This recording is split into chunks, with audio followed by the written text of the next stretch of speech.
Ang pera sa abroad, hindi po pinupulot. 1,000 to. Malaking halaga itong 1,000. Kabayan, OFW ka ba o may kapamilya kang OFW? Dapat mo itong malaman para makapag-ingat po kayo dahil alam po natin ang bawat duryal, real o dirham na ipinapadala nyo sa pamilya nyo sa Pilipinas, dugot pawis ang puhunan. Hindi biro ang pinagdadaanan nyo sa ibang bansa, kaya napakahalaga po ng bawat barya. Pero paano kung ang perang pinaghirapan nyo, bigla na lamang mababawasan dahil sa peking pera na nakuha mismo sa remittance center? Napakasakit, di ba? Panoorin nyo ang totoong kwento na nangyari mismo sa ating kabayan. Awareness po sa lahat po ng mga OFW na nagpapadala ng remittance. Pakisabi nyo po sa mga mahal nyo sa buhay na mag-ingat po sila sa pagkuha nila ng pera, lalo na po sa Cebuana. By my experience po kahapon po, July 19 po, umaga po, mga 9, nandito po sa akin yung resibo. Ito po yung resibo, tsaka yung oras. So, tinabi ko yung 15,000. Ayan mga kabayan, July 19 ng umaga, nag-withdraw siya ng 15,000 pesos. Ang perang ito ay nakalaan sana para sa mga gastusin at para i-deposito kaagad sa bangko ng kanyang mister. Isang napaka-ordinaryong transaksyon lang na ginagawa ng milong-milong pamilya ng OFW araw-araw. Pero ano nga ba ang nangyari nung dinala niya na ang pera sa bangko? Ang sabi ng teller, peke po daw.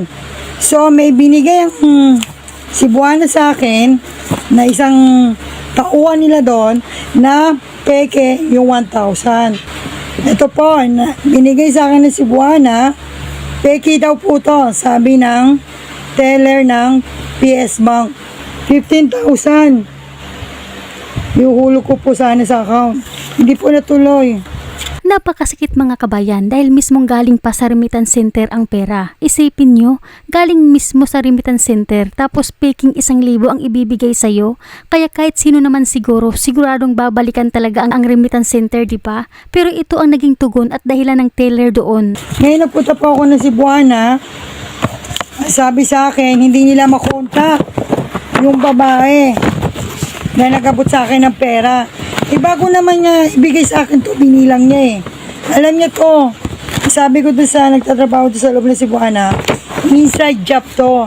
Na baka imposible po na mapasukan kayo ng peke na pera.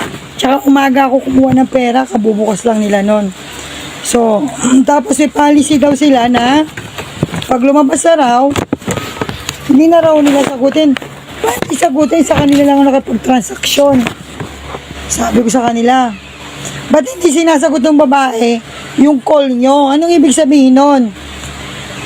Na-guilty siya, alam niya peke yung pera. At bago niya ibigay sa akin, bibilangin niya yan. Isa-isa. So alam niya yung peke yan.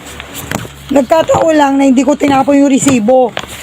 Kaya paalala mga kababayan, bago kayo lumabas sa remittance center, gawin niyo muna ang mga hakbang na ito para kilatisin kung totoo ang pera. Ito ang pinakamadaling paraan para hindi kayo mabiktima ng mga manloloko. Dito sa lumang 1,000, itong Republika ng Pilipinas, naka-inbox ito. Kaya dapat paghipo mo, nasasalat mo yung sulat.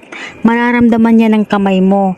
Sa ganitong paraan, hindi ka na maloko. Dahil alam mo na kung ano ang totoo kaysa peke na Xerox lang, flat, kaya wala kang masasalat. Dito naman tayo sa bago na 1,000. Kung paano natin malaman kung totoo ba ito. Ito ang mga palatandaan na hindi peke ang bagong 1,000 na binayad o binigay sa'yo. Dito sa bulaklak na sampagita, may makikita kayong BSP, itapat nyo lang ito sa ilaw. Maliban dito, itong 5 tuldok sa itaas ng agila, nasasalat po ito. Ganon din po ang Republika ng Pilipinas at 1,000 piso. Nasasalat rin po ang agila. Mararamdaman niya ng kamay ninyo. Dapat alam niyo ito para hindi kayo maloko dahil napakahirap po kitain ng pera. Ingat lang po, kaya gusto ko ito i-share sa Facebook. Awareness to sa mga nasa ibang bansa na yung papadala nila pera dito sa Pilipinas. Mag-ingat po sila sa pagkuha nila lalo sa Cebuana. Tingnan po nila isa-isa. Dahil ang hirap mag-complain sa kanila. Mahirap ipalitan yung pera. Bahala. Tapos, kailangan mo mag-report, mag-ano sa kanila. Awareness lang po to. Ingat po sa lahat.